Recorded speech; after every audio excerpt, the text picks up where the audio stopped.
Illicit financial flows remain a serious risk to South Africa's economic growth. That's according to economists and financial analysts. South Africa is attempting to ignite GDP growth after a recession in 2018, but stemming the billions of dollars leaving the country's shores annually without proper controls and management is proving complex and risky, as Nicholas Bauer reports. Download the new National Lottery mobile app for free. Visit our website for Android and the App Store for iOS. Tap App Play. Panda Pusha Play. Help me God. So help me God. The extent of corruption is coming into full view. Thank you. With allegation after allegation revealed at commissions around the country. A lot of the times the directors would come in and ask Gavin for money because they need to sort this person out or that person out, or they need to literally pay bribes. Once you start manipulating the outcome of cases to please politicians, that ends up being a disaster for the NPA, as we have seen over the last few years. But one practice remains mostly concealed from the public's eyes: the money illegally flowing out of South Africa. The greater the amount of these financial outflows that are illicit, the more we need to receive foreign investment, either through direct investment or capital inflows, buying up South African bonds, in order to prevent the rand from depreciating further. Illicit financial flows occur when capital disappears from records in the country in which it's made. That means those funds will not contribute to the nation's tax or GDP. Former President Thabo Mbeki has been tasked by the African Union to clamp down on the practice that's costing the continent an estimated $70 billion a year. We're able to deal with matters of taxation, customs and excise, financial intelligence, whatever is required to deal with this. Nobody knows for sure exactly how much money leaves South Africa's shores illegally every year. But the practice is getting more complex. And analysts are even suggesting that legitimate businesses are being drawn into schemes to make it seem all above board. Present a structure that looks very legitimate to the layman, which is why you want to have the best professionals putting that structure in place, present that as a legitimate structure, and then conduct the activities beyond just the veneer of the legitimacy. 9 illicit financial flow cases currently stand before the South African Revenue Service, with officials hoping to recoup almost 10 billion rand. But it's argued that criminals are moving faster than authorities. Perhaps if we had a more proactive regulatory regime, then these are the things that you'd be able to defeat. But the reality out here is that the people that are trying to stay ahead of the game, trying to stay ahead of the curve, they hire the best brains out there, and then they say, structure the products for us that will then evade the current regulatory regime. And then later on, when the regulators then get an understanding of what is going on, only then do they write the rules. Economists are warning against being too tight-fisted, though. Studies suggest that economic activity and consequently GDP growth can be stifled by a complete crackdown. There is a danger in going too hard in trying to clamp down on these illicit outflows. To that extent, it can be a double-edged sword, but I don't think the edges are equally sharp on either side. I think far more can be done to stem the flow than has been done right.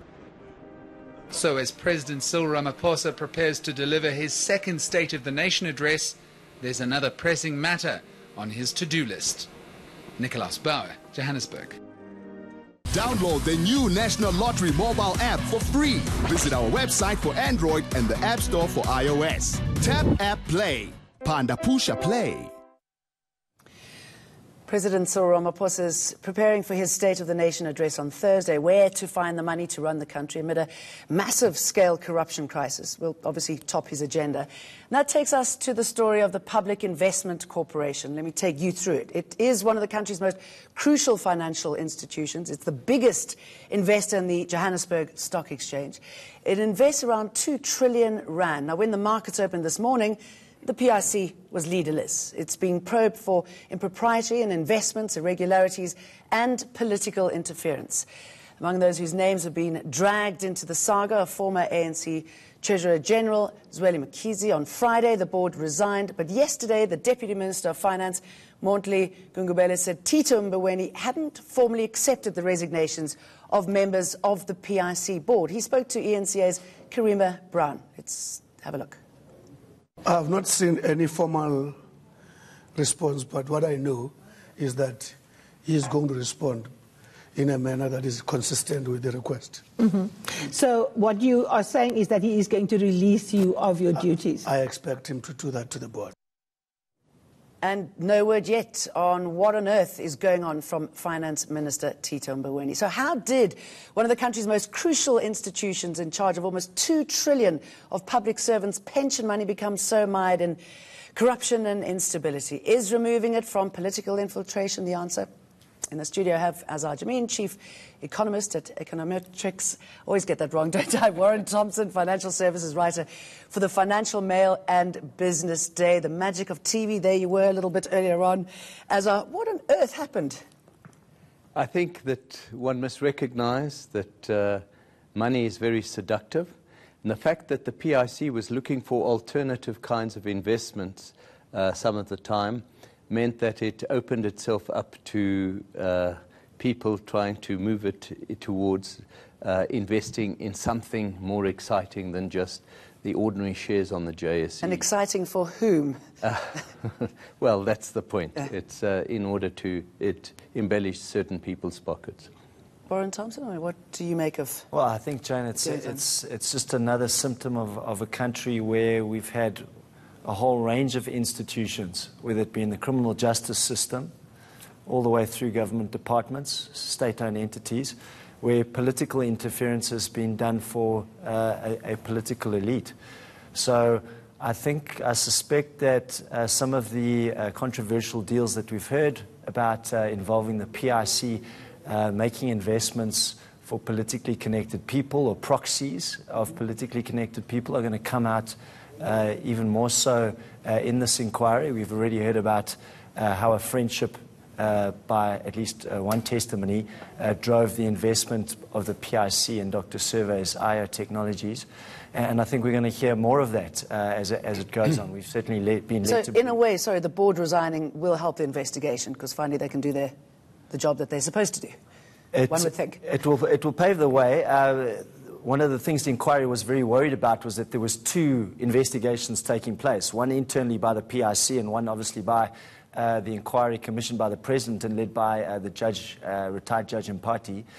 So at the moment, the PIC is going to halt any further investigation and disciplinary action relating to any controversial deals while the Commission gets on with its work. And I do know that the Commission is going to be finalising a forensic report into its investigation at the PIC shortly, and that should be made public. Okay, so the letter was submitted on Friday, handed over to Tito Mboweni, and in the letter they talk about efforts to discredit the board. I mean, what were they referring to there? Was that just a way of trying to confuse the issue? Well, it could well be to try and confuse the issue. The allegations that are being made are that some of the board members were complicit in some of these deals, obviously to help themselves or some people closely aligned to themselves. Okay, so we know what's been going on, sort of. I'm sure we'll get more horrific details a little bit later on. But what do you think the fallout is now going to be? Well, I think there's going to be, obviously, there could be implications for other employees of the PIC. That's the one thing. But certainly, Jane, I think the structure of the PIC is going to come under the spotlight. The fact that we appoint a chairman of the board who's the Deputy Minister of Finance, a political head, as chair of the board is going to come under scrutiny, as is the fact that a large amount of control and decision-making was centered in the role of the CEO, which is unlike many other in private investment firms and other asset managers, where the CEO is effectively an administrative role. I'm going to stop you there for a minute. Sure. Just look at the graphic that we've got up here. I mean, it really shows you the links of the players in the company, the nepotism there, the looking after boyfriends, the millions that are funneled from, one player to the next, from Zweli Mkhize's family. You wonder how that sort of thing is allowed to happen. And I know there's so many players, but where are the checks and balances in this kind of... Well, the biggest problem that we have had over the last 9 years is that there have not been appropriate checks and balances, and that is why these things have actually been taking place. The best thing that one can say about what is going on right now in terms of the various commissions of inquiry into this is that we may hopefully now get greater accountability in all these processes that will stop this. And boy, oh boy, you know, if you look at the sums of money that are involved, if we were to stop this, you know, this economy could start booming because so much money could become available for decent and productive activity, including social upliftment. In every single case, it's the board that's to blame, right? So something is going a little wrong there, because that is the check and balance, isn't it? Or it should be. That's one, Jane, but we would like to point out, obviously, that many of these allegations are being made from an anonymous email account, a fictitious email account, which we have suspicions of who it might be, but it's certainly someone that's worked at the PIC or was very closely aligned to someone at the PIC.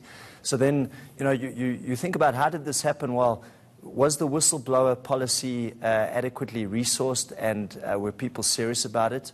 The board is the final check. What about the internal protocols where we have testimony from an assistant portfolio manager who told us he was instructed to change his opinion of an investment when he previously found, for instance, that IO was a poor investment, excuse me. He was forced to change his investment. Why were his superiors letting that happen? And then obviously, as I've already alluded to, the structure where you have too much power concentrated in a CEO that sits immediately below a political appointment. So these are the types of things that the Party Commission has been given terms of reference to investigate and make recommendations on. Who's involved in dealing with the investments now? And who should be involved? I don't think one should be too concerned. There are substantial teams of investment analysts and portfolio managers within the PIC that on a day-to-day basis would be running it. But if this hiatus were to last for any length of time, I think you would start seeing gaps in the strategy, investment strategy, and then you'd start seeing pensioners, government pensioners starting to lose out in terms of the returns that they... Yeah, okay, let's talk about the human impact here. I mean, you've got something like 2 trillion rands worth of public servants' pensions. Should they be getting nervous? Not too much, Jane, because it is a defined benefit fund, which means that if the GEPF did not have enough monetary resources to pay the benefits to pensioners, civil servants of all different variety, teachers and politicians and policemen, etc., the government, the taxpayer, would have to step in and pay those benefits. Now, that's very crucial. So we've got to make sure that the PIC or whoever invests the money on behalf of the government employee pension fund, which accounts for the large majority of the 2 trillion rand, does so prudently and generates the right returns. And within that, we know that, for instance, that the PIC invests largely on the JSE, which means that the fortunes of the returns of that fund are very much tied to South Africa, and maybe we need to review that, and as they are doing, perhaps decide on an appropriate policy to invest more money outside of the country as well, so that you've got that benefit of diversification. Tito Mboweni we thought he was going to say something this morning. You'd think that he should say something pretty soon. What's the impact of him not saying anything, and what do you think he's mulling over here? I think that at the moment he's uncertain as to what kind of action to take here. And we don't have a board of directors. They're probably running after trying to find appropriate candidates. And with every day that passes, more and more potential candidates seem to be getting caught up in all these corruption scandals. So the pool of reputable and people with the appropriate qualifications, I suppose, is getting smaller and smaller. And we see that in so many areas, aren't we? Azajameen and Warren Thompson, thank you very much. Coming up, a killer disease linked to rats in Nigeria and flooding in Australia. But first, here is a look at your international weather.